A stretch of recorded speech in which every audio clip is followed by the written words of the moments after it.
All right, so we wrapped up talking about, cost, revenue, profit type stuff, and I said I wanted to move on to this market equilibrium, supply and demand content that appears in the back portion of the notes file. So let's take a look at that.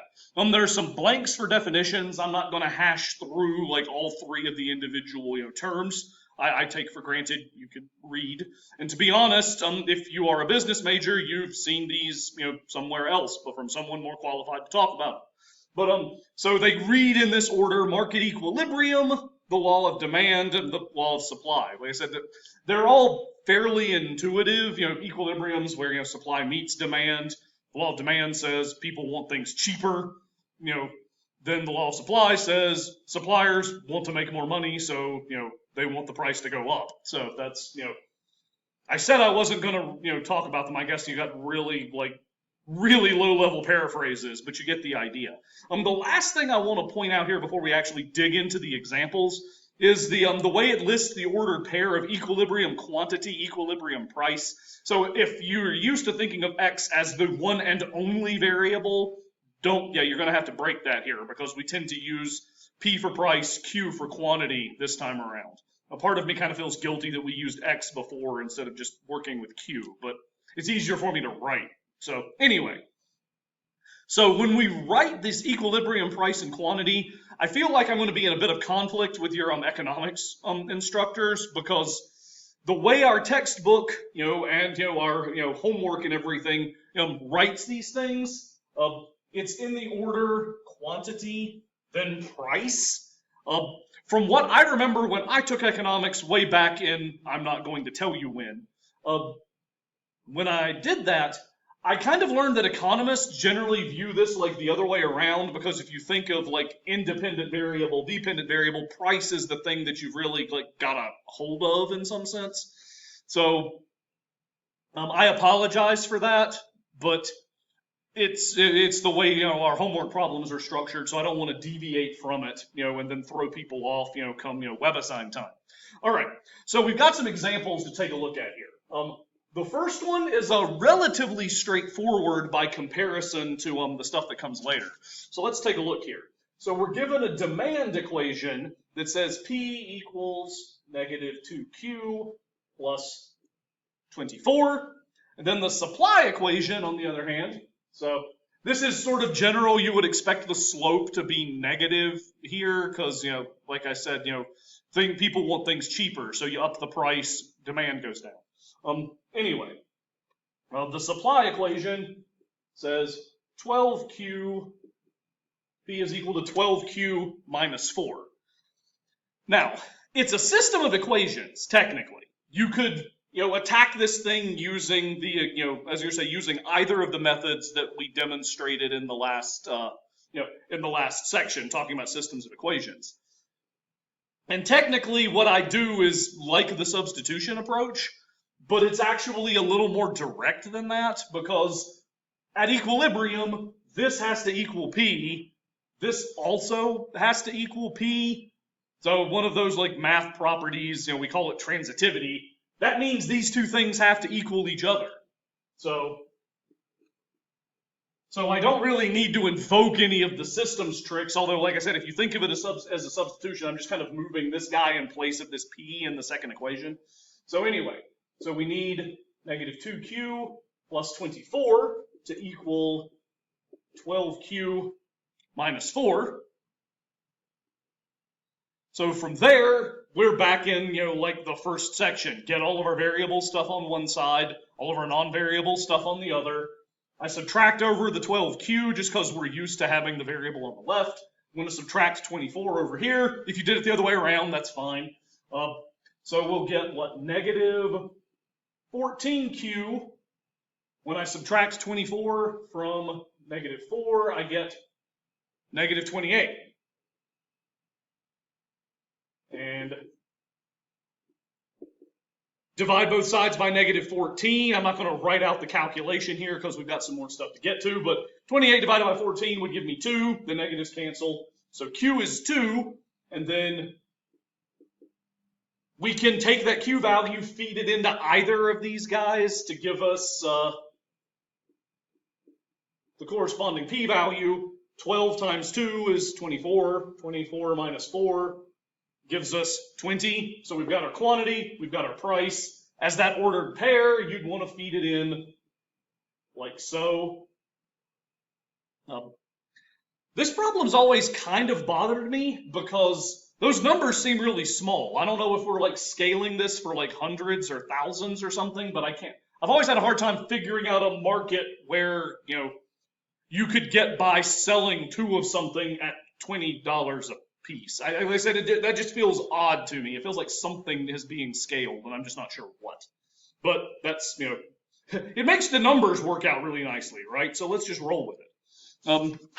All right, so I wanted to take a look at this next example here. So it's a little more involved. I'm going to need a little more board space for this one. So you'll notice you've got this big block of text that appears. We're not handing you the equations this time, much like we saw at the end of section 1.5. We're going to have to build our supply and demand equations.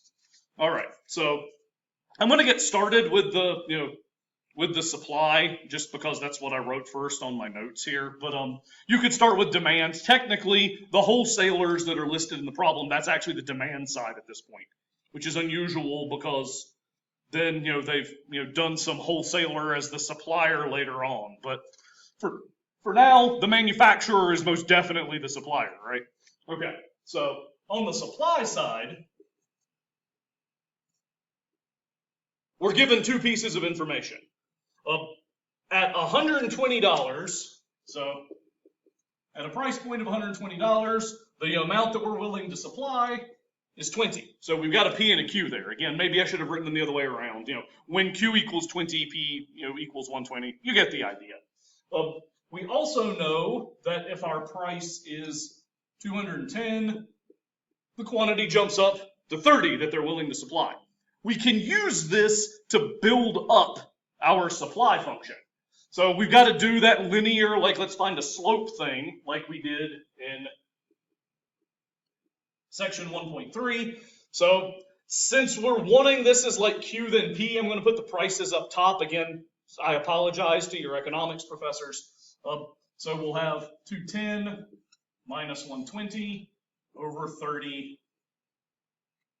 Yeah, over 30 minus 20. The top would give me a difference of 90. We've got a difference of 10 down below, so the slope is 9. And then we can fill in the blanks. So P, I'm just using that point slope form for the equation for a line. I said feel free to pause and look it back up in section 1.3 if you want. So we have P minus, pick one of the points. So we have 9 times Q minus 20.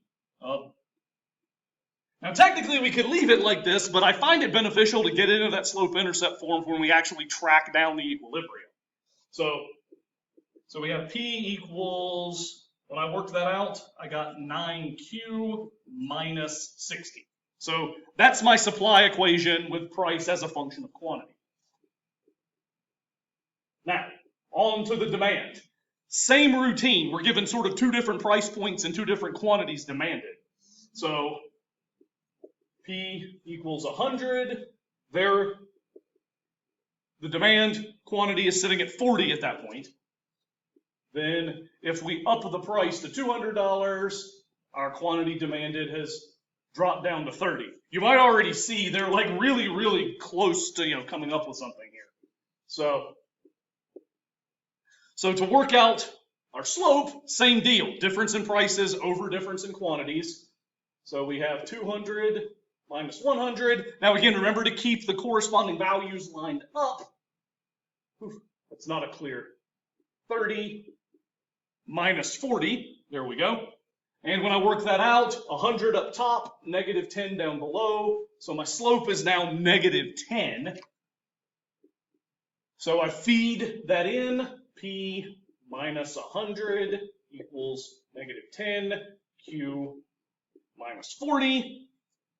And again, you play around with this to get it in slope-intercept form so we can set them equal to each other. So P equals negative 10Q plus 400 plus another 100 looks like negative 10Q plus 500. All right. Now, we're basically back where we were before, in that last example. Now that we have our supply equation, we take that, set it equal to the Q expression for our demand equation. The problem is, I'm running low on board space for this, so here's hoping the camera doesn't blur. But, so if we have 9Q minus 60 equals negative 10Q plus 500. So we got that guy there. Looked like it was blurring on me for a minute. So from here, now we rearrange. So add the 10Q over, so we have 19Q. Add the 60 over to get all the numbers without variables by themselves. 560 divided by 19, it actually works out to be a really, as you said, decimal that's really close to 30, but I'm going to call it 29. It's technically 29 point, something. And then you take that decimal price value, the 29, or the decimal quantity, 29 point whatever, plug it into either of these guys. And when I worked out the equilibrium price, I got 205.26. Again, yeah, for this particular example, they were already really close to being agreed anyway, because the demand quantities were the same for price points, were only off by 10 bucks. All right, so I don't really have enough time to talk about the final example here. I'm going to scribble up something on it real quick, just to note the difference. But it's a scenario where the supplier ends up getting taxed, and they decide that they're going to deal with the fact that they're now having to pay extra tax by just passing the costs on to the consumer. So on the demand side in that instance. So the only thing that really changes, and I think that's the motivation for why we're actually listing like QP, is it makes it real straightforward to work out the, as you said, the new supply function. You basically take that function of Q that we've been writing, and then we get, as you're saying, we just add the tax cost onto it. So in this next example, we're given a couple of formulas. P equals negative 8Q plus 2800 for demand, and then the supply underneath is 3Q plus 35. So I'm going to leave that to you to work out the equilibrium point. We've done it a fair amount already, so hopefully, with a couple of examples under your belt, you'll know what's going on there. Now the catch is, if you add the tax, the idea is the demand side doesn't change, because the people on the demand side, I suppose, unless they're like really financially savvy, don't know about the tax getting levied. So their bit doesn't alter. For the supply side, we add the tax to this guy. So we'd have 3Q plus 35 plus another, I think it was 15 in this example. So you get 3Q plus 50. And the problem asks you to work out the equilibrium quantity and price for each of these guys. You've got a couple of examples under your belt, so I'm going to leave that as something for you to practice on to check what's going on. All right. So we've wrapped up our applications that we need to talk about in chapter 1. So achievement unlocked, so to speak. We're part way through the course now. We've gotten a substantial block of material under our belts. So in the next chapter, where the next video is going to pick up, we're going to take this idea of dealing with linear functions and kind of ramp it up just a bit. So keep on watching if that piques your curiosity.